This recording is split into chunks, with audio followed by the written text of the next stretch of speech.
friends, this is the Mrs. Wolfie from Our Half Acre Homestead. It's been one of those days. I had storms blowing through, my power went out 4 or 5, well no, actually 8 times in 3 or 4 hours. So I've opted out for a simple supper. We're going to have pork chops and we're going to have pasta salad, but that's not what this video is about. This video is about the mayonnaise. I ran out of mayonnaise, and since finding out that my favorite brand of mayonnaise uses either canola oil or soya oil, either one, they're both genetically modified, so we're going to make our own, and here's how we're going to do it. You're going to need a hand blender, a food processor, a blender, or a good old cowgirl with a whisk. Okay, first things first, let's get our eggs whisking. You're going to need 2 egg yolks and 1 whole egg. And you know what, folks? These need to be really fresh, okay? Or the emulsification won't happen. Fresh eggs have a good emulsifier in which makes them creamy. So, of course, these are my eggs, so let's get those in there. Now we're going to put all our ingredients in except the oil. Let's lock the cowgirl down.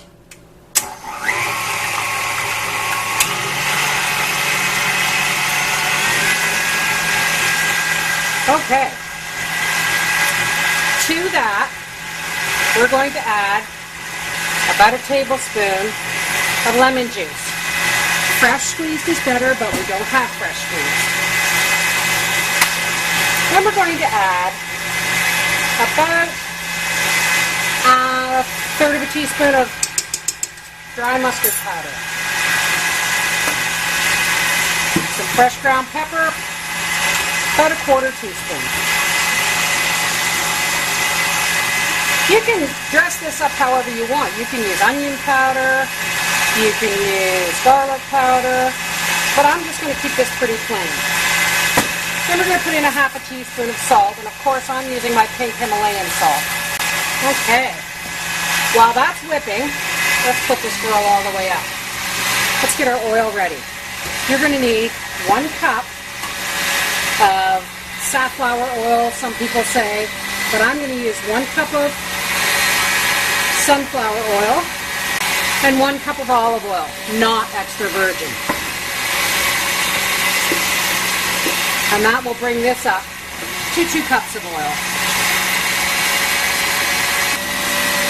Now it's really important, folks, that your eggs are at room temperature, but of course do not leave them at room temperature for too long.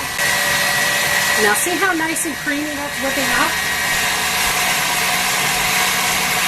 Now here's the hard part, adding the oil. You start with just a few drops.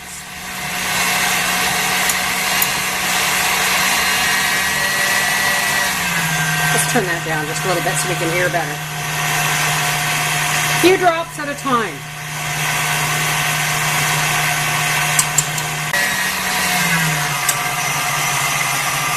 Now, we are going to add this at a very slow drizzle. Oops. This may not be the best cup for this. Don't get impatient with the oil. Now you can do this with a hand whisk. You really can. You can do it with a hand blender. You can do it with a mixer with whisking beaters on it. But since we have the cowgirl, we're using her. Look at that. Isn't that beautiful? It's a little bit much in there, so I'm going to turn her up a bit. I am making a mess. That's all right. That's what dish rags are for, right? Let's see if I can get that steady stream. There's a steady stream. I think I just had too much oil in the cup. And Bob's your uncle, our mayonnaise, is just about ready. And like I said, folks, let's have a taste. Oh, that's lovely. Oh my gosh. Alrighty. Now what we're going to do is we're going to take it and put it in a container.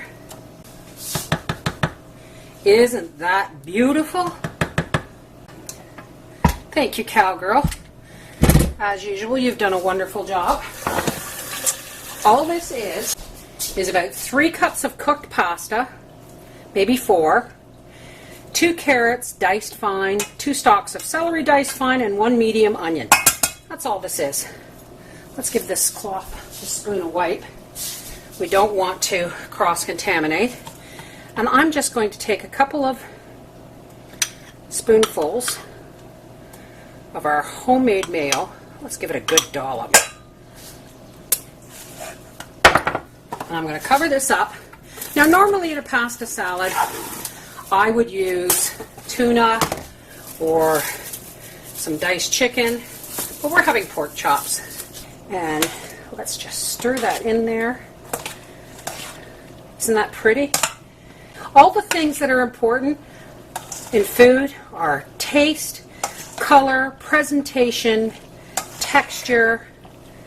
Now isn't that just lovely? Nice combination of colors.